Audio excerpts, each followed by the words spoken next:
latest instalment of Geek Boy Liverpool story. With me, Geek Boy Meta. Hi, how you doing? Um, yeah, no, I'm out on the road again. I'm in very, very sunny Leeds. Not so sunny at the minute. The city that never stays sober. And yeah, basically, um, I'm actually awake. Went out last night. One or two of you may have seen my shorts. Um, we had quite a bit of a night at the club, to say the very least. Celebrating the Mighty Reds, winning 6-0, no less. So I'm going to get into all that in a minute. But yeah, while I'm talking to you guys, I'm going to just take you around, well, what is home basically. So let me just turn the camera. For those of you listening, obviously, this will be on YouTube podcasts and YouTube video.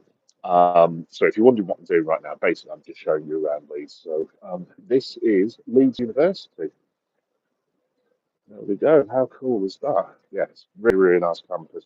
For a bit of background information, that building there is where those of you who might be a bit older, um, where the Grand Funk Disco used to be in the 1970s. And it's where Mommy met Daddy. And that's why I'm here. Sorry, Mom. Um, anyway, uh, yeah, so, yeah, finished work. Thought I'd take you around. Did this the other day, and it actually worked really well. We went around Wellington Place the other day, which is just on the edge of the city centre. So this is basically the campus in Leeds. If you live in Leeds, you'll know where it is. But basically, it's on the campus, and it's sort of towards the west of the city, kind of thing. And yeah, I'm just going to take you guys home with me. If anyone wants to join in, just put any comments in the chat and whatever. I'm going to try and find somewhere that's a bit more light because at the minute I'm kind of in the dark. But there is a cool place that I can actually go to that I'm just going to walk you to now. So yeah. Oh, anyway, how was it, guys? Um, yeah, as regards to the Reds last night, um, they were absolutely brilliant. And again, this is it's one of the contradictions at the moment of being a Liverpool fan because I'm just stopping off in the middle of the uni at the moment. I don't understand. Right, look, Karabag are not the greatest side in the world, with greatest respect to them. I get that, and that's fine.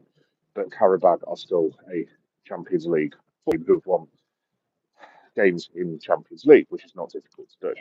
So they're not mugs, but they're not the greatest team in the world. You're not talking mugs, you're not talking a set of idiots. And I just don't understand how on earth the lads could possibly produce that dross that they produced against Bournemouth the other night, and then just happily just rock up to the pitch and basically dispose of a Champions League qualifying team 6-0. I mean, I think Karabag have actually even right. I'm still walking on. I think Karabag have actually even they might have qualified. Have they qualified? If anyone knows, just give us a shout. Um, yeah, it's kind of been my complaint the whole season. To be honest, I genuinely do not understand how you can beat Arsenal, Newcastle, Real Madrid, Inter Milan, Atletico Madrid, absolutely batter Karabag 6-0. I don't think anyone's ever put that many goals past them. Certainly not in Champions League. I don't know about their own domestic league, but genuinely, it's a genuine question. I don't understand how you can possibly do that and then lose to, with the greatest respect, Bournemouth, Crystal Palace, and Brentford. It doesn't make any sense to me at all, to be honest. Anyway, while I'm here, this that I'm walking around now. So this is like Leeds Union. I won't do too much filming here because I'm not. I don't think I'm technically, strict speaking, allowed to. But this right here, you guys that know that I speak about my dad all the time. Um, we put a memorial here for me and my son a few years ago. I think it's just there. I think. Um, and yeah, put a memorial for the old fella. He was like a Tottenham fan, and he died like 28 years ago. So he's got a little memorial there because this is where he met his wife, i.e., my mom. And yeah, it's always nice to come back here and just say hello, basically. Anyway, anyway. enough about my family. So, in terms of the Reds, so basically the big news coming out of it, obviously, as we all know, is Liverpool have now qualified. We don't have to go through the nonsense of that wretched playoff game, which I was absolutely dreading. I mean, I just thought the season was going that badly. In the playoff round, we're going to get Real Madrid away from home second leg, and we're going to go out. We're going to go out to Brighton, and then the whole season's just going to turn into an absolute cluster. Um, but much to my amazement, credit where credit's due. The lads were absolutely fantastic last night. Absolutely brilliant from start to finish. So going through the order of events, sorry, I am going to go somewhere a bit lighter in a minute. Just bear me a second. Like I said, anyone who ends up watching, I'm walking through Leeds University campus. That's why it's dark. So I'm trying to find a nice light and shady spot in a minute. But yeah, the main bad thing obviously was what happened to Jeremy Frimpong last night. I mean, that's a whole discussion in itself, basically, because we now have, to the best of my knowledge, one centre back, no right back, and two left backs. And yeah, people could say Ahmed Nallo. By the way, shout out to Ahmed. I know this is going to sound really, really stupid, but I just wanted to say a shout out to him for not being brave. But I mean, obviously, it must have been on his mind what happened. Sorry, it's going to get really dark, guys, in a second. Um, it must have been really, really hard for him coming on.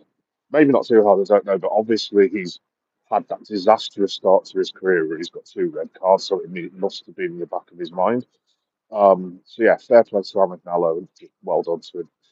Well, basically for not getting sent off, essentially. Um, yeah, and he actually played. From what I saw, I think he actually played quite decently when he came on. So yeah, fair play to him. Anyway, the point is, even if you include Ahmed Nallo and Endo and Ryan Gravenberg, they are not defenders. They are midfielders. One is an 18-year-old centre back. So um, I don't know how more bluntly I can put that. Oh, I think I've got a message in the dark. Just bear me a second, message person, so I can't see. Let's have a look. Skills, how you doing, Skills? You're all right.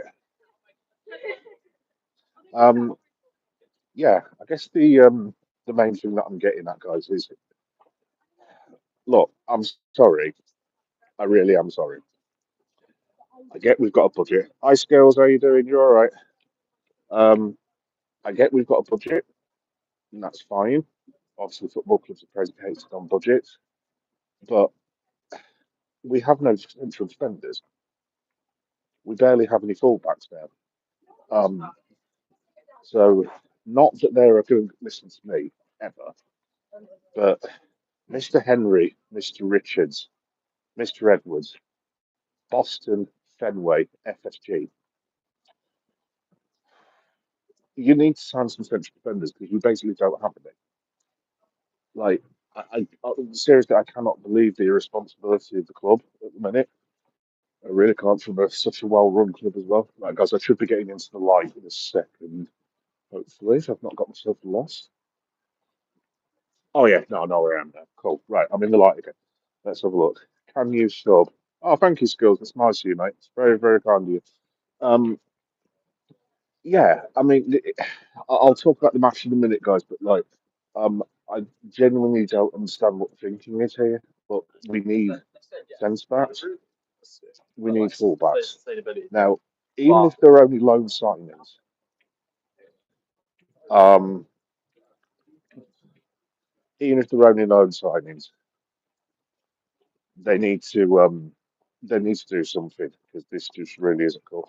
Right, guys, just 1 second.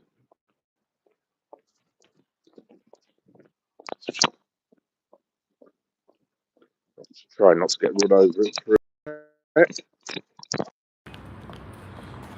There we go. Right, guys, I think there might have been a slight problem there. I don't know if people could hear me and stuff, but just realised I've just had my earbuds in since I've been doing this. So if anyone can't hear me, I do apologise. That was the reason. It's just me being an idiot. Right, let me try and work out how to get out of where I am. Here we go. We're going to the student concourse area now. But yeah, just in general, we need to buy some centre backs and we need to buy some full backs because not to do anything about it. I mean, look, that Frimpong injury does not look good. Here we go. We'll get to the light area now. There we go. I can see it. Right. Frimpong, realistically, if that's his hamstring, you're talking realistically, he's going to be out for a month. At least a month. Bradley's out till the end of the season. Oh, let's have a look. Hey Ryan, how you doing, Ryan, mate? You're all right. Slots out. Ryan, honestly, mate, I've struggled with this myself, mate. I actually did a live the other day, Ryan, about feeling. Obviously, we're not meant to feel guilty. The priority is Liverpool Football Club winning matches, and at the moment we're not winning enough, and the football has been terrible. I can't really make an argument to keep slotting anymore, but I just feel very, very guilty. Like I said, I won't go into it, but basically I was having a chat with a few people the other day, and genuinely I just feel very, very guilty about wanting the Premier League manager to be sacked. Premier League winning manager to be sacked, because this fella gave me one of the best days of my life at the end of the day.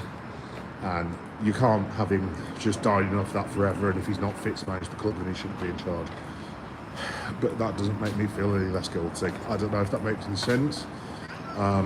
It's probably just me being a bit of an idiot, to be honest, but I just feel quite guilty for the thoughts that I'm thinking at the minute. So, but yeah, like I said, Ryan, I can't really disagree with you at the minute. I mean, the football, other than last night, look, the lads played really well last night. I'll get onto the game in a second. The lads were really, really good last night. Fair play to them. I mean, Qarabağ were, with the greatest respect, you have to say they were absolutely abysmal. Absolutely abysmal. I mean, I was very, very surprised, to be honest, because I've watched Qarabağ a few times. Not that I'm complaining, by the way. There we go, I'm in the light now. Not that I'm complaining. I'm really, really pleased with one. But they were shocking. Absolutely bloody dreadful. But yeah, just to finish on the transfer thing, look, guys, basically, obviously, I know there's a lot of people who are very upset with the manager. I am too, to a certain extent. I don't think he's performed well at all. But, I mean, are we going to give him a bit of help here? Like, he needs to get some centre-backs. I mean, genuinely, I cannot believe that the club have actually been this horrifically stupid when they knew going into the season. Ibu's in his last year. Joey Gomez is constantly injured. Obviously, no offence to Joe, he's a great player, but you know he's injured pretty much every season. Andy Robertson is not a centre-back. Ahmed Nallo's been sent off twice and he's 18 years old. I mean, I'm trying to think who else we've got. Endo used to play at centre-back. That's fair enough, that's fine. But he hasn't played centre-back for, 3 or 4 years? Since he left Germany, wherever. And you've signed Giovanni Leone. That's great, future-proofing, there's nothing wrong with that. But he's done his ACL. Now, as soon as he did his ACL, someone at Boston, as far as I'm concerned. By the way, if you're wondering where I am, I'll just show you again. So this is sunny Leeds. There you go.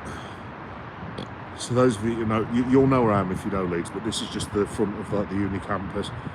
So yeah, awesome place to sit and just contemplate and stuff. But yeah, I mean, like I said, sorry to keep going on about transfers, I really am, but at the end of the day, I know Fenway have got a plan that they stick to. Sometimes plans change, life changes, and they need to get centre-backs in, and they need to do it now. I mean, the transfer window is what day are we on today? Is it 28th? 28th, 29th? We've got 3 days. 3 or 4, what is it, 3 or 4 days to the end of the transfer window? And they don't look like we're going to sign anyone. I mean, I just think it's obviously completely ludicrous, to be quite honest. Obviously, we've signed these 2 young centre-back. Well, not the Brexit centre-back, unfortunately, but yeah, thanks for that, Dave. Yeah, look, we have got cover, but I mean, again, these are lads who have just gone straight into Rob Page's under 21s, and basically, they're not going to be playing for Liverpool for what? If they make the grade, this is 16, 17-year-olds we're talking about, no offence to them. Even if they make the grade, they're not going to be Liverpool ready for at least, 2 years? I mean, look, it's good that the club plan for the future. I don't criticise Richie Chiesa or anyone like that for anything. It's good that they do it, because a lot of clubs don't. But, I mean, guys, I know you've got a plan, but like I said, sometimes plans change. You cannot seriously be expecting Virgil van Dijk at the age of 34 years of age to just dig us out of every single match. I mean, look, we've got to play at least bare minimum, 15 league matches, at least 2 more Champions League matches, that's 17, and at least 1 FA Cup, that's 18 more matches at bare minimum, right?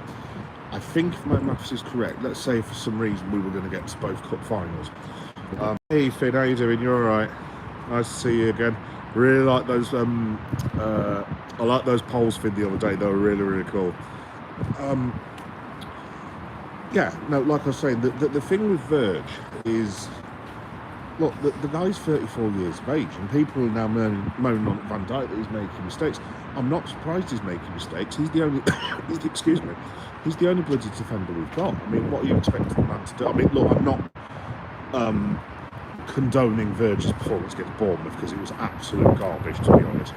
But, like, you cannot expect that bloke to play potentially 24 more matches this season as the only central defender. It is absolutely absurd beyond belief. It really is. And yeah, I've just spent, while I should be celebrating a 6-0, I've just spent the last 10 minutes ranting about FSG basically. But yeah, I'm not an FSG out person. I never really have been, because they've done a lot for the club. I mean, they've made a lot of mistakes. Obviously, they do that ridiculous Super League thing, which I've never forgiven them for. Never, ever forgiven them. But at the end of the day, to not furnish us with any centre-backs when we've got 4 out injured, and we've now got 3 full-backs injured, is absolutely ridiculous. Anyway, rant over. Let's have a look. Finn, how's it going? I'm not too bad, mate. How about you? Thank you, man, and thanks for voting. Yeah, not a problem, Finn, not a problem. I actually reckon, I was thinking about your polls, Finn, actually. Oh, Alec, let me just have a look. Move by Faith. How you doing, Move by Faith? You're all right. I'm talking about the mighty Reds of Liverpool Football Club, who won 6-0 last night, which I'm very pleased with. But I'm also having a go at the owners of Liverpool Football Club for being so stupid that they expect us to win 2 trophies with 1 34-year-old central defender, if that catches you up. Look behind you. Nah, Finn, I'm not falling for that one again, mate. I've had, when I've been doing these outdoor things, right, at least, I think it's about 8 people now who have all said, look behind you. I did actually fall for it once, but, you know. But yeah, no, anyway, folks, in terms of the game, which I've neglected to mention for over 20 minutes now, I thought the lads were terrific last night. So just to go through everything quickly, obviously Jeremy Frimpong got injured, which is why I'm having the rant about the ownership. And then I keep forgetting who scored the goals. Right, Alexis McAllister got first, obviously with his award-winning header from 1 yard out that just about snuck over the line. Then we scored a great goal with Florian Wirtz. Him in Ekatike, I've got to be honest, I'm very, very excited about it. And also because I suffer from GAD and stress and anxiety over really stupid things, I'm now very, very worried about Alexander Isak coming in and buggering it all up, basically. I want Hugo Ekatike and Florian Wirtz to play as a pair every week, and I'm not sure. Look, Alexander Isak's fantastic, but look, he will be good for Liverpool. Even if it's not for long, he will have an 18-month period where he's really, really good. He will do. But, I mean, I'm just not sure. Look, when Salah goes, I'm just not sure whether Isak, Ekatike and Wirtz is going to work. Look, I mean, look, it should work at the end of the day. I mean, these are like world-class technically gifted footballers we're talking about, so they should be able to play together. I just have my reservations, basically. I don't know. Let's have a look. Faith, I see. I'm actually a United fan, so I get you about ownership problems. Oh, that's fine, Faith. I'm not one of those fans. I'm happy to speak to anyone about it. Obviously, I hope we finish above you for obvious reasons, but yeah, no, everyone's welcome, mate. Yeah, I'm not surprised you're pissed off with the ownership. I mean, yeah, I mean, United, to be fair to United, I can't believe I'm actually saying this, a little fan are doing really, really well at the minute. But yeah, I mean, the guy who's running your club, I mean, I thought when this fella came in, I thought to myself, right, United's going to be on the march here, and I actually got really worried. So I thought, Jim Radcliffe coming in, sensible bloke, he's got people behind him, and they can get rid of the Glazers. And I just thought, oh great, Man United's going to be back, they're going to be winning league titles, blah blah blah blah. And he's actually made it worse, not better, which is truly remarkable, to be fair. Look behind you like a good little boy. No, Finn, I'm not going to. It could work, but Ekatike is the best of the three. Yeah, well, I totally agree. I totally agree, Faith. Totally agree. I think Hugo Ekatike is. I don't think he'll be in like running for Player of the Year or anything like that. But I mean, behind Dom Szoboszlai, he's got to be. He's got to be on at least our second place. I think he's been absolutely fantastic, to be honest, for the football club since he came in. Florian Wirtz is look, he was always going to be good, but I mean that guy is. I mean, I was actually at the Barnsley game the other day at Anfield, and I've seen Florian Wirtz twice now in the flesh. I saw him in the pre-season against Bilbao, and I've just seen him against Barnsley. Obviously, I know it's not the greatest standard of opponent, but this lad is incredible. Absolutely. He's probably, look, because I'm a very old man, I watched, I saw John Barnes live, that's how old I am basically, in my home city at the time, which was Derby, and I saw him play against Derby County at the baseball ground, and it's one of the best individual performances on the football pitch that I've ever seen, without shadow of a doubt. I've seen Luis Suarez play live, absolutely unbelievable. That was a 1-1 draw against Wigan, I think, about 15 years ago. Incredible performance, absolutely incredible. But Florian Wirtz, honestly, he's just something else. He's an absolute magician.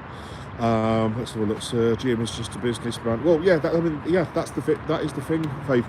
I think the thing is, a lot of us who are wanting the old owners, like local business owners and this, that and the other, who care about the football club and just plough money in, it's like, guys, that's gone. That went 15 years ago, maybe 20 years ago now.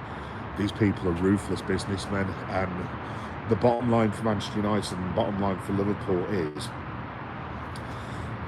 as long as Liverpool and Manchester United, Newcastle, Chelsea, whoever it is, are in the Champions League every single year, to put it bluntly, they do not care. Now that they've set up a league where they can get an extra... Sorry about that light, by the way. I don't know where the hell that's coming from. Like some random thing with the camera. Let me just move somewhere else. Yeah, look, at the end of the day, now they've got the extra Champions League money with the league stages. I don't think the owners of Man United, Liverpool, Newcastle, Chelsea, wherever... I don't think they could give a toss, to be honest. They've got their extra games now. They've got the revenue coming in. If they can get further in the Champions League, I'm sure they'll all be really happy. But at the end of the day, they've got their 8 games guaranteed. If they get through, they get 10 games at least. So they're all laughing. Thank you for that, Finn. Yeah, it's award-winning content.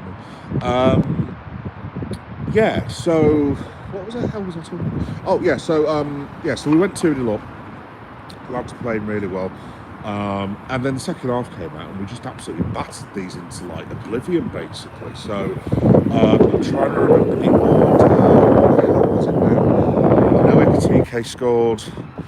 I was so happy for Chiesa, by the way, that I knew those of you who subscribed might have seen my short last night. I'm very, very sorry, but I had a bit to drink. I'll be completely honest. So I was very, very happy when Chiesa scored. Like, honestly, because I love Federico Chiesa. I think he's a top bloke.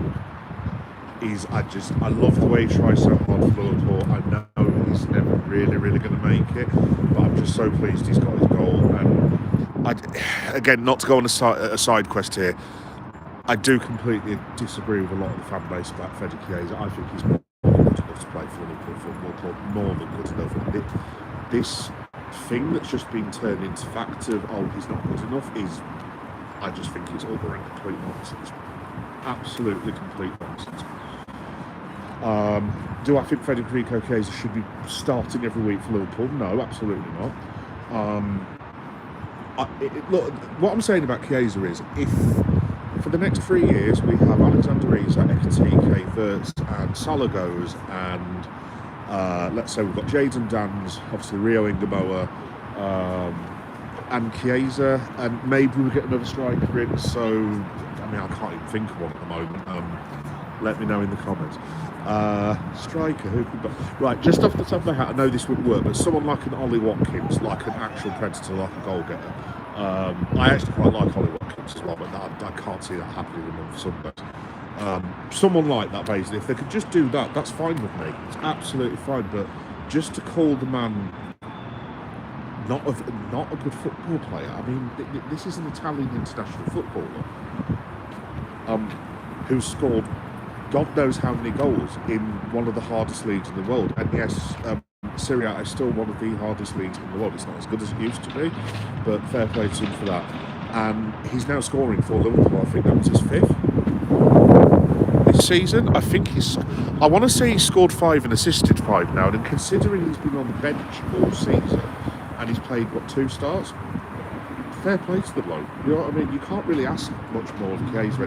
Anyway, I'll get off Chiesa because I'm not telling you the actual story. So, the 3rd goal, I've got to be honest, guys, I've completely forgotten who scored it. Hey, what are we doing? We've got Chavs racing on motorbikes. Welcome to Leeds. Let's have a look. Did you see my comment on your community post? I did, Finn. Yes, thank you very much, mate. Chiesa is good on his day. Yeah, no, I agree. Do you know the Russell Hall Hospital? I don't actually, no. We've got Leeds General Infirmary, which is there, basically. Like I said, that's Leeds.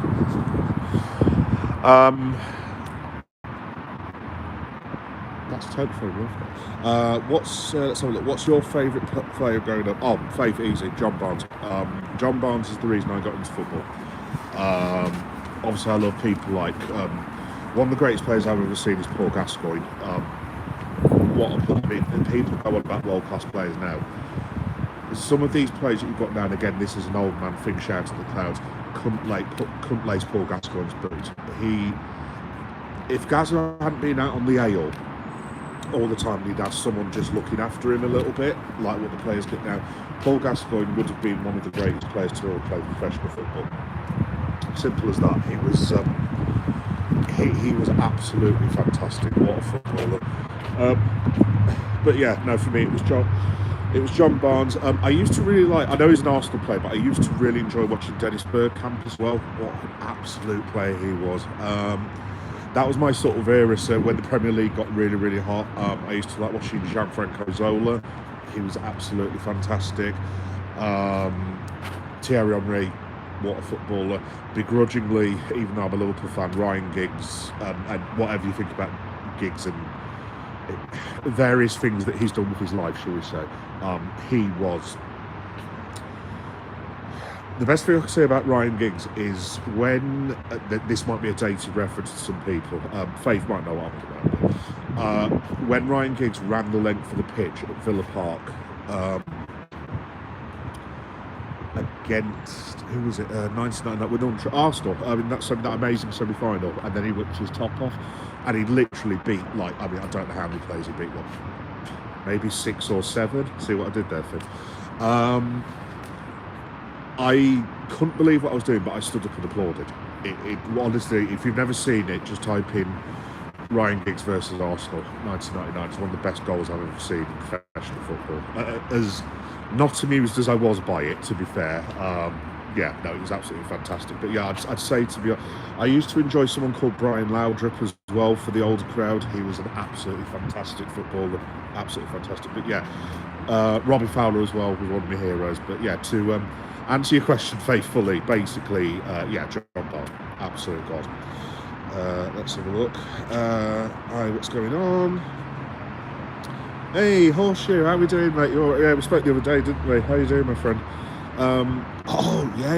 Yeah. Dude, so, what happened was, Horseshoe, I watched the game last night. You know them boozers that you've got where they've got like multi-screens, and there's like a million screens that you can watch. They had the Liverpool match on, they had the Toon match on, I think they had who was it? Napoli and Chelsea. They basically had 3 or 4 matches, but they had you know that thing that TNT or whatever it is they do, where they have the goals and they literally just show every single goal as it happened. I actually spent more time watching the goal stream because literally I think there must have been a goal nearly every single minute last night. It was absolutely insane. So I really, really enjoyed watching that. But yeah, dude, honestly, that penalty, I actually got angry for you, to be honest, mate, because I don't like cheating football, and especially if it's my own club. I just don't like it. Go on the field, play honestly, and maybe I'm a bit old-fashioned, but you win by being the best team. But that penalty that Paris Saint-Germain got is an absolute disgrace. How on earth that could be a penalty? I mean, Miley literally, if you look, just look at his body position. So literally, the fella's coming in, Miley's looking like that, the ball's that way, and then he sort of spins round, he's still got no idea where the ball is, and the ball just hits his hand. Now, I know by the letter of the law, sorry, I don't know, I'm going on about Newcastle now, but I know by the letter of the law it is a penalty because it struck his hand, but I mean, Jesus Christ, come on folks, what are we doing? What are we doing? That can't possibly be a penalty. The young lad literally hasn't seen it. So I've got to be honest, I actually jumped in the air and shouted when Nick Pope saved it. I thought it was an absolutely great stop. I actually thought Newcastle should have won that match last night. I thought they were... I thought PSG played well for 20-25 minutes, but you're always going to get that against PSG because they've got world-class players. So you're going to have to do a bit of defending. I thought, to be honest, from 35, maybe 36 minutes on till the end of the game, I thought Newcastle were comfortably the better side. Yeah, I mean, I'm surprised about PSG, but look, if we look at what PSG did last year, look, I'm not counting them out. I think Newcastle will still get through. It depends on who they draw. I mean, if they get someone like... I don't know who Newcastle can play, if anyone knows, but who did I see? Is it someone like Benfica or something like that? I don't know who it is, but look, I think Newcastle will be fine. I actually think Newcastle might get to the semi-finals. I don't know why, but I've been saying this all season. I've just got a feeling, just with how deep Newcastle are in defence. I mean, can I just say as well, I'll get back onto Liverpool in a minute, guys, but Dan Burn, what a performance that was last night. Absolutely. I mean, obviously I didn't see the whole game, so I was watching ours, but he was absolutely brilliant last night. Absolutely brilliant. I thought Tonali was really good as well. And I'm not really looking forward to Newcastle's visit to Anfield. I've got one of my best mates is a Newcastle fan, and we're not seeing the game. We're not seeing the game together because he's got something on. I've got something on. And I texted him the other day, and I was just like, "Oh well, that's an easy 3 points for you." And because of, I'm sure Horseshoe will know what I'm on about here, but Newcastle's record at Anfield isn't. It's not stellar. We'll just leave it at that. One of my best mates sent a message back saying, "What's the bloody point?"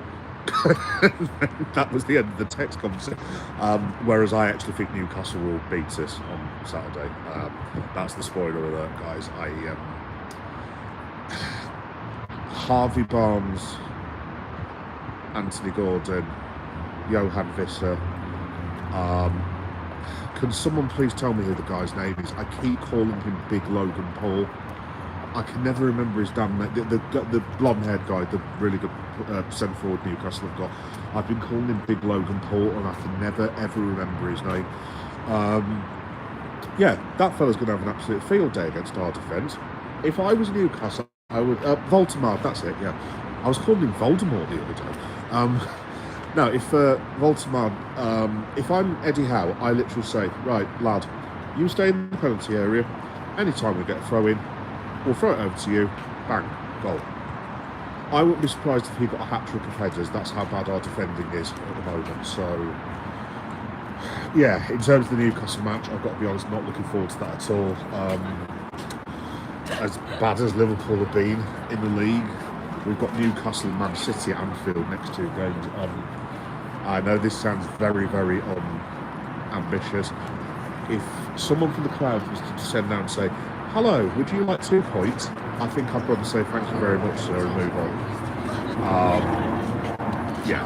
Look, hopefully we can win one of them. I don't know, but I actually think we've probably got more of a chance with Man City at the minute because their defending isn't great, but Newcastle have got a very, very good defence, in my opinion. So,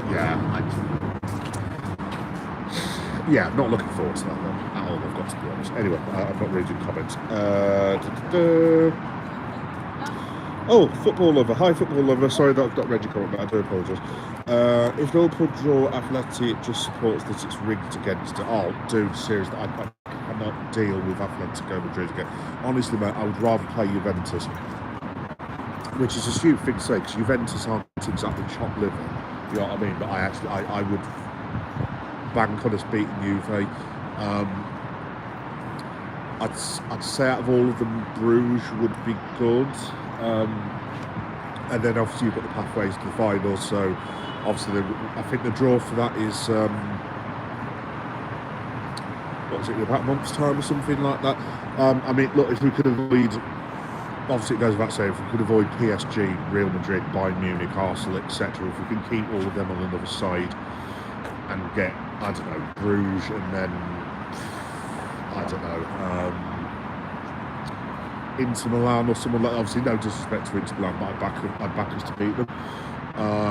We already have beaten them, obviously, but it all just depends on the draw, mate, for me.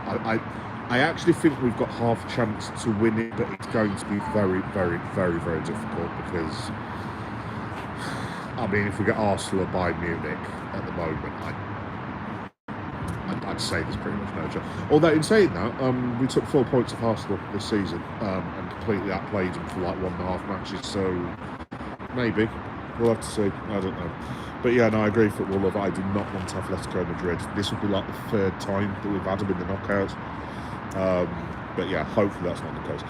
Russell Hall Hospital is in Dudley, near my old stomping ground, and a man got run over by a bus. No way! Oh, that's awful, Finn. Bloody hell. An actual bus? Bloody hell, can you imagine that? It's awful. Oh, it's awful. Oh, well, you'll never walk alone. Shout out, mate. That's just condolences to the friends and family of the gent that's died. That's why, guys, you've got to go out. I don't want to get all preaching and stuff. You've got to go out and enjoy your life while you've still got your life. You know what I mean? Just enjoy every minute, because you never know. I've been through enough death and stuff myself. You can make all these plans as much as you want to, and then you never know. So yeah, shout out to the fella. Let's have a look. Horseshoe again. It came off the arm of the other bloke, then hit Miley. Absolutely disgusting. I agree, mate. I thought it was absolutely disgraceful. It was. Let's call it what it was. It was bent refereeing. I mean, that referee last night, by the way, can I just say, I mean, again, I can't, you'll know better than me, Horseshoe, because I didn't watch the whole match, because I was flicking in and out and watching our game and this, that and the other. That referee was absolute shower. Absolutely bloody terrible. There was a bit last night where I was getting a pint at the bar, and they had the Newcastle match on. And I don't know who it was. It might have been Anthony Gordon, but basically someone took him out, right? I think it was near like the touchline or something. And I just thought, oh, that's a free kick. And then the referee turns around and literally says, oh yeah, you've just fouled him, gave it to PSG. And I'm literally like, really? Like, he's just knocked him on his arse. How can that possibly be a foul? And I was just like, this is ridiculous. But yeah, no, it was appalling, mate. Absolutely appalling. I think it's Monaco or the team you beat last night. Is it? Oh, there we go then. Yeah, Voltemard, yeah. I might just keep calling him Big Logan Paul because it makes my son laugh, because my son, this is a bit of an aside, he does not like Logan Paul. I've been informed by the young people that Logan Paul is, what's the word my son used? Trash bag or something like that. There's some young people phrase of people who are between, I don't know, the ages of 10 and 16 or whatever it is, and it's something like trash bag or something. I don't know what it is, but yeah. Anyway, there we go. It's Monaco or the team you beat last night. Oh, well, Horseshoe would be absolutely fine, mate. He's absolutely fine with that. Like I said, if Newcastle get a decent draw, if they can get, like, say if Newcastle got Juventus, for example, in the round after that, I mean, you're talking at that stage, what, we're in the semis if you win that? I think Newcastle could well get this. I mean, I'd worry if they got maybe Bayern, because they're the ones I'm actually going for. I don't think Bayern are like the best team that I've ever seen in the entire world, but the firepower they've got now. I am having visions of Luis Diaz scoring against us in semi-finals and literally going, yep, that sums the season up. But yeah, we'll have to wait and see. Let's have a look. Hey Mike, how you doing? You're alright, well, we can't win without defence. No, Mike, that's if you were late to the party, dude, that's what I was saying, because I haven't actually talked about that much at all, to be honest, more or less. But the planning and strategy is just unbelievable. Hey Cardi, how you doing, Cardi pal? You alright? Nice to see you again, mate. I hope you're well. Yeah, but Mike, just going back to you. Like I said, I won't go through the whole thing again, but at the moment we have Virgil van Dijk, who is 34 years of age. I don't want to keep bringing up the bloke's age, right? He's 34 years old. Virgil van Dijk is the best central defender that's ever played for Liverpool Football Club. That I never saw Alan Hansen, unfortunately, so I can't comment. But Van Dijk has been brilliant for this football club. But like, guys, he can't last forever. He can't do it. And people having a go at him about his mistakes against Bournemouth. It's like, guys, why do you think he's making his defence? He's got no these mistakes. Sorry, he's got no help. And the man's 34. Like, he's not a miracle worker at the end of the day. And the Mark Gay thing, look, I'm not going to have a go at Man City. Look, at the end of the day, that's the difference between Man City and Liverpool. It just in terms of planning. What was it? John Stones and Ake got injured. I think the other fella, I can never pronounce his name. Gavardiol? I don't know how to pronounce his name. Anyway, that bloke. All got injured in the space of, 10 days? Pep Guardiola comes out in the press conference and says, we need a new central defender. One day later, there's Mark A. Boom. Whereas Liverpool Football Club, in their infinite wisdom, decided to sign an 18-year-old lad from Parma who's played 29 football matches, and then pursue a defender for 3 months and then try to get him on the cheap on the last day of the transfer window when Crystal Palace hadn't actually sourced another defender in time and had probably told the people, and probably told Liverpool's recruiters that was the case. And they tried to be smart asses about it, and this is where it's got them. So I completely agree, mate. It's absolutely bloody outrageous. Absolutely outrageous. The planning is just... This is why I do feel for Slot a little bit, because, look, Slot has not managed well this season. I think he knows that and everyone knows that. But at the end of the day, I mean, he's not a miracle worker either. What are you expecting the fellas to do with one fit central defender for 3 months worth of football is absolutely bloody scandalous. I mean, yeah, the thing is with the Liverpool defence as well. What annoys me the most is, it's like, guys, we're not asking for £50 million centre-back, right? Just go out there and get a free agent, get a loan signing, someone just literally to plug the gap for the end of the season. Then by all means, you can go back to your vaunted FSG planning everything out for the next 3 million years and find whatever. But just go and get a bloody loan sign. Look, at the end of the day, there's that fellow on the bench at Chelsea, who's in their bomb squad at the minute. I forget what his name is. I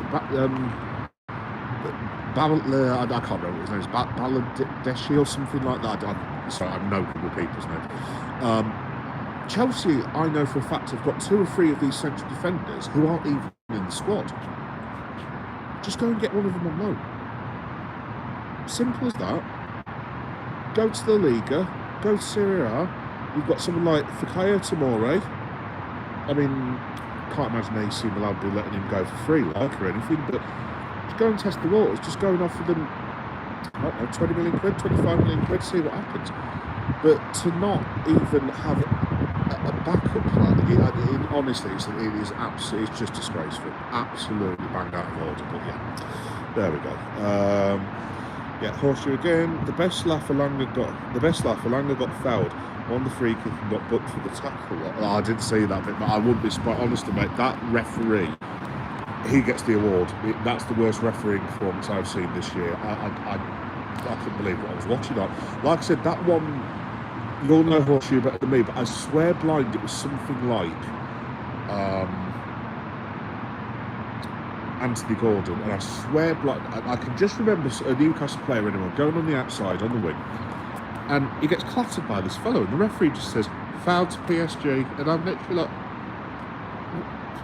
what are we doing here? Seriously.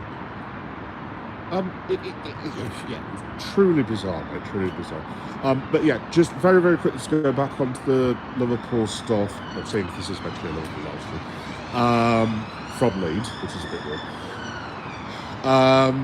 Yeah, so Ekatike got a fourth, really good move, with one of Virgil van Dijk's hat tricks of assists, which did make me laugh. I mean, I say assists, like Van Dijk literally just like basically just bouldered his way through midfield and lumped the ball forward. So I guess technically it's an assist. So no, fair play to him. Alexis McAllister scored. There were people making fun of that goal last night. I don't know if I've watched it from a funny angle or something.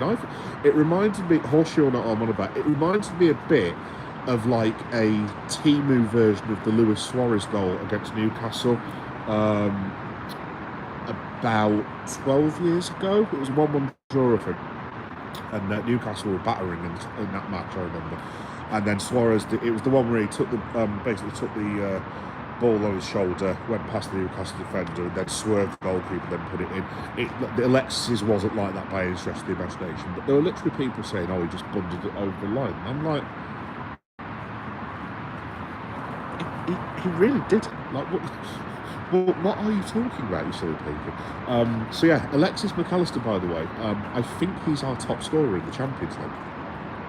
Little Lexi, 3 goals in the Champions League. I think that possibly Salah might have more. Maybe Ekatike's got a few. I don't know, but I think Alexis McAllister's got he's maybe second or third, which is good because obviously McAllister's been playing like absolute rubbish recently, so hopefully that will help him a little bit going forward, but we'll have to wait and see. And then yeah, just to finish off the Liverpool stuff, so Chiesa,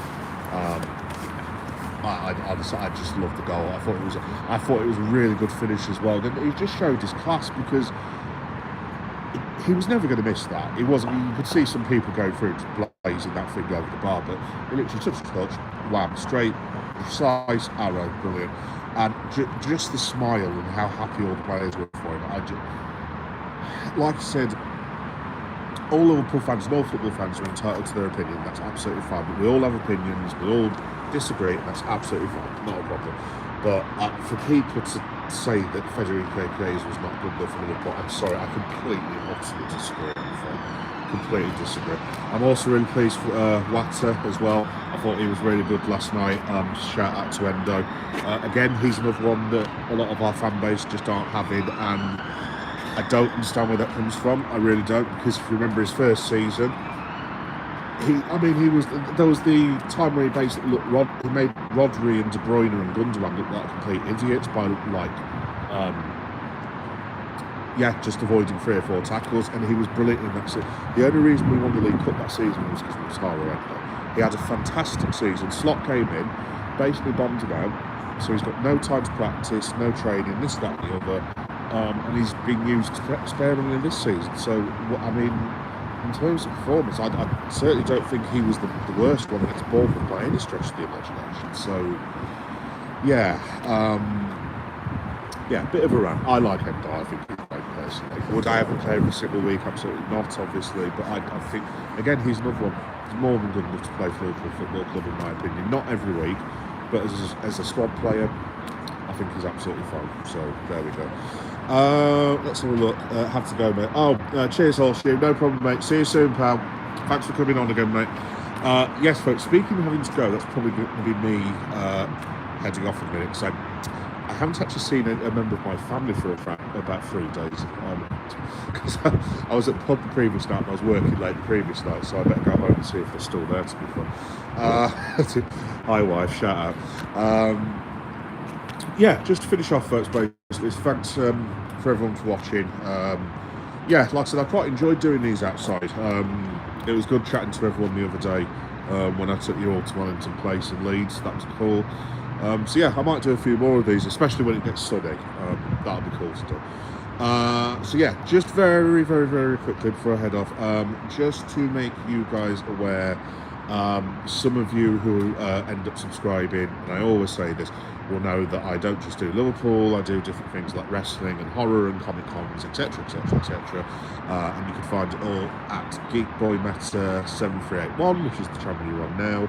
I've got playlists for Comic Cons, playlists for toy hunts. I'm a massive toy collector as well. Star Wars, Marvel, you name it. NECA, horror figures. I love it all basically. I've got a huge horror library on there as well. If any of you are like Evil Dead fans or whatever.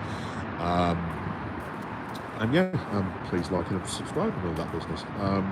But yeah, it's nice to have everyone's company. So thanks everyone for tuning in. Just very, very quickly, I might be back on again tonight, or it may have to be tomorrow because as a wrestling fan, I usually watch Monday Night Raw. I have done nothing of the sort this week, and I have no idea what's actually happened. So I'm going to go home, see if the family are all still safe for one thing, and then yeah, settle down, watch Monday Night Raw. I might go on live tonight if I've got enough chance. Will I have enough time to see Monday Night Raw? Probably not. We'll have to wait and see. I usually do AEW. I'm really sorry, by the way, to the AEW fans for the last few weeks. I know a few of you follow me for AEW. I haven't seen it for nearly a month now, and I have been trying to make time for it. I've got the highlights queued up ready to watch tonight, so if I can get on tonight, I will get on. But yeah, the AEW stuff might have to wait till tomorrow, maybe after work or something. And yeah, do I have anything else to tell you guys? Let me think. Right, so in terms of what's happening over the next week, like I said, there'll be some wrestling content the next couple of days. Like I said, I'll try and do a live tonight if I can do. Saturday's going to be an interesting day. So, Liverpool are playing Newcastle, to bring this back onto Liverpool. Now, most of you guys know that I do live reactions to, obviously, all the Liverpool games. Got a bit of a problem this week because there's an event coming on called the Royal Rumble, and you might think to yourselves, well, that's fine, dude, it's going to be on at like 12 o'clock at night. Not this year, because it's in Saudi Arabia. And it suddenly dawned on me that I was just like, hang on, wait a minute, what time do we play Newcastle? And yes, you are right, folks. Newcastle United versus Liverpool at Anfield is on at 8 o'clock. And the Royal Rumble starts at 7. And I cover both. So, if anyone has any suggestions about how I can cut my own body in half and do that at the same time, I will be very, very happy to hear them. But basically, long story short, might have to be a case of watching the Rumble live, doing live reaction to that, and then trying to watch the Liverpool-Newcastle game afterwards, and then doing live reaction to that. Long story short, I might have to do Liverpool-Newcastle reaction will probably be on Sunday this week, so maybe, I don't know, it might be about 10 o'clock at night, something like that on Sunday night. So yeah, I'll put all the details on my live streams anyway. So yeah, if you're a wrestling fan, I'll be doing loads on the Royal Rumble, so I'll be doing shorts, live reaction. I might even do a watch along for the men's Royal Rumble potentially. Now, one or two of you know that I've struggled with watch alongs a little bit. Tried to do one once, which was an absolute mitigated disaster. So yeah, we'll have to wait and see on that one. But there'll be definitely loads of wrestling content coming up for WWE this week. Live reaction to Liverpool versus Newcastle. Like I said, it'll probably be on Sunday. Maybe late night if I can do it. But like I said, I think what I'll have to do is watch the Rumble first and then re-watch Newcastle versus Liverpool and pretend I haven't seen it, basically. So yeah, that's coming up at the end of the week. Next week, what am I doing next week? Let me have a think. Yeah, so we'll go back to normal. So it'll be Monday Night Raw live reaction on Tuesday nights, because I can never do it on Mondays unless I've got the day off, unfortunately. So that'll be 10:30 Monday night. Tuesday night. Wednesday, I'm just trying to think. Are Liverpool playing in midweek? We are not playing in midweek, I've just thought. Because we're playing Man City. Not this Saturday, but the next Sunday, basically. So yeah, it'll be Monday Night Raw on Tuesday. Back to AEW, finally, on Thursday. Friday night SmackDown review is on late Saturday night. It's called the late Friday night SmackDown show, funnily enough. And that will be on Saturday at around 11 o'clock, or whenever I can get the wife to vacate the living room, because a lot of my live stream, this is why I'm kind of doing a few outdoors now on the way home. A lot of my live streams are predicated on if I can get the boy and the missus out of the room, basically. So yeah, that'll be on 11 o'clock Saturday, and then we play Manchester City at 4:30 on Sunday. I should be going to see it, as far as I'm aware. Again, I need to speak to the pro and a few of the lads about it. To be honest, if I might just go and see it on my own anyway, if the lads aren't about. So yeah, I should be able to do a live reaction from that. I might even do it at the pub if I can do. I'm not sure about filming and stuff, but we'll have to wait and see. Yeah, so there'll be live reaction to Manchester City, excuse me, Manchester City, Liverpool as well. Also that weekend, while I'm thinking about it, I'm taking my lad to Manchester, and we're going to be going to a load of like geek shops and stuff, because he likes stuff like FNAF and Huggy Wuggy and Poppy Playtime and all that jazz. So we'll be going out to basically buy toys, because his dad is basically like a big kid like my son. So there should be some videos from Manchester as well. I'm going to try and do a few toy shorts. It'll be Toy Shorts Friday as well, I forgot to mention. Those of you who don't know the channel, I usually put a load of toy shorts on, so just literally like 30-second clips of like new toys that just come into shops and stuff. So that's at 8 o'clock on Fridays, so there'll be a whole load of that coming up as well. So yeah, and also as well, just on Liverpool. Oh, let me just answer this question first as well. Moved by Faith again. Hi Faith, you're all right. Who do you think will win the Champions League? Faith, I've gone for Bayern Munich. See, I say that, and I don't say it with any great confidence. I just think attacking-wise, they've probably got maybe the best lineup. I mean, obviously, look, I know Lucho from Liverpool, and I was gutted when he left. I knew we'd end up regretting it. Absolutely knew it. And I am starting to wonder whether the Isak thing and letting Diaz go, maybe it might have been a better idea to have kept Lucho and signed 3 central defenders. Basically, look, we'll have to see with Alexander Isak. Hopefully he comes good, but obviously it's not been the best of starts in the world. So yeah, long story short, Faith, I'm going to go with Bayern Munich. We'll go so. To end with, should Arne Slot be sacked? So you see, Faith, so I did a live stream the other day. Thank you for everyone who's watched that since, by the way. Got really good numbers. So I've just mentioned quickly as well for people who will watch after this is live. It'll be on YouTube video and YouTube podcast. The podcast is called Geek Boy Does Liverpool. That would be no, it's called Geek Boy a Liverpool Story. I don't know the name podcast, obviously. But yeah, it'll be on about midday tomorrow. In terms of Arne Slot's Faith, like I said, I did a live on this the other day because genuinely I felt really upset about.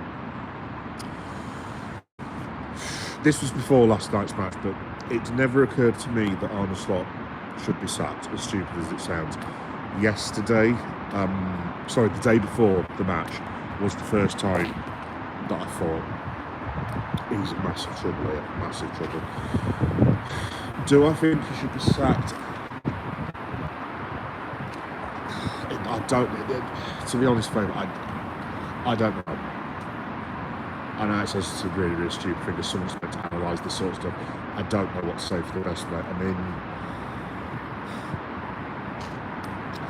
the thing is, now he's in the Champions League, he knows he's got until March, because say if we went out to Brighton or something like that in the FA Cup and they said, yeah, you're fired, and then said, right, we'll bring a new manager in 2 weeks before the Champions League last 16, it would just be like, what are you doing?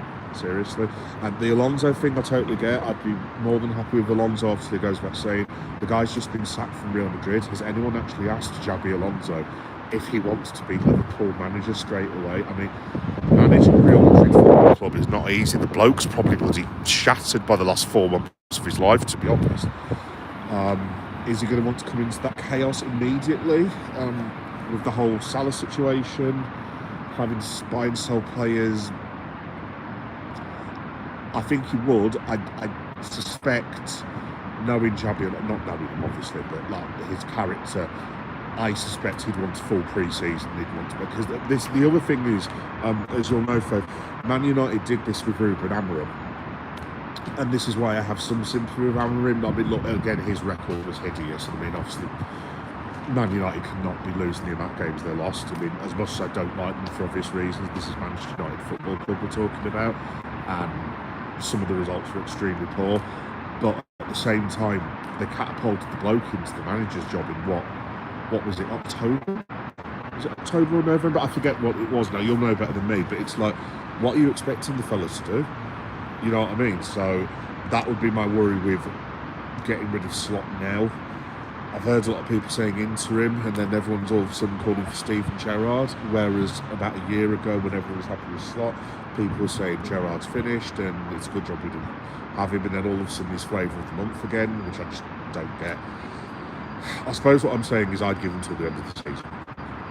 Personally, if he's had an appalling season, then yes, by all means, maybe get rid. But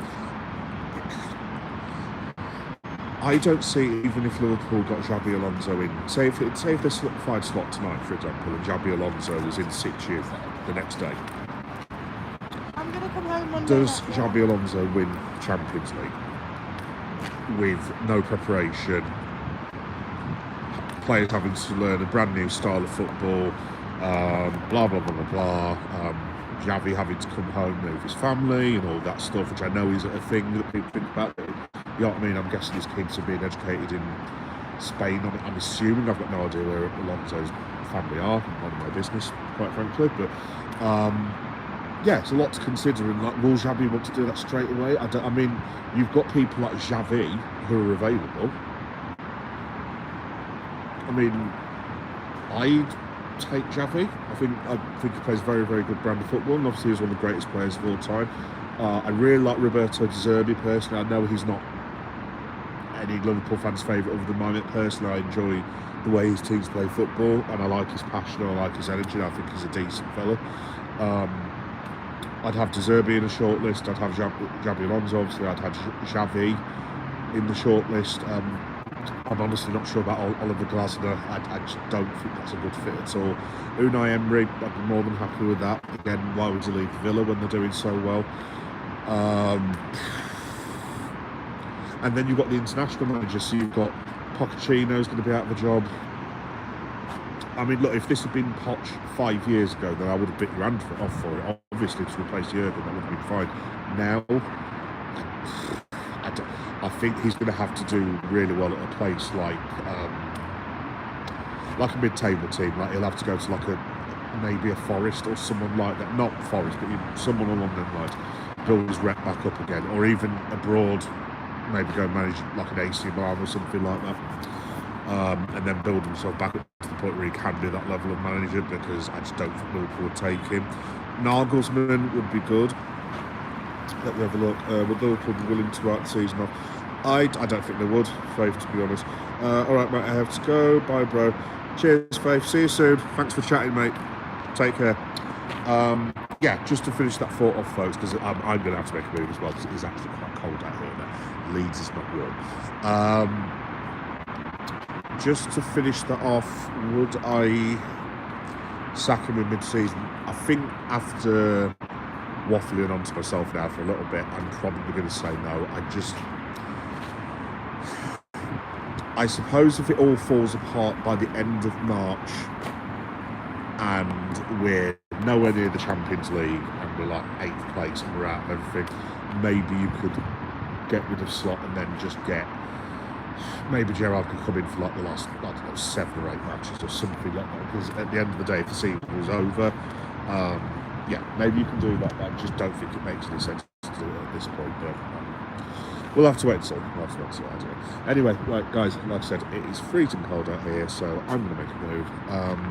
Yeah, and thanks everyone for watching. Like I said, I'll be back on, hope I may be back on tonight, possibly. I have got it scheduled that I'm going to watch AEW, but I might have to change that, so just bear with me on that one. But I'll definitely be doing some wrestling content over the next couple of days. I'll definitely be on for obviously the Royal Rumble. Like I said to the Liverpool fans who listen to the podcast, am I telling you that I'm sacking off Liverpool to watch the Royal Rumble? Unfortunately, I probably am, to be honest, because I can't miss the Royal Rumble, but also I don't want to miss my own football team. I might have to do something where I put the Liverpool game on the laptop and put the Royal Rumble in the background. But that is a lot of stress, to be honest. I don't know if I could do with like seeing CM Punk lose and Liverpool lose at the same time. That doesn't. It's not really that chill, to be honest, but we'll have to wait and see. Anyway, guys, cool, nice one. Thanks everyone for watching. Like I said, this will be on YouTube podcast and YouTube video, probably about tomorrow afternoon, so you can watch it back if you want to. And yeah, in fact, I bid you farewell from Leeds.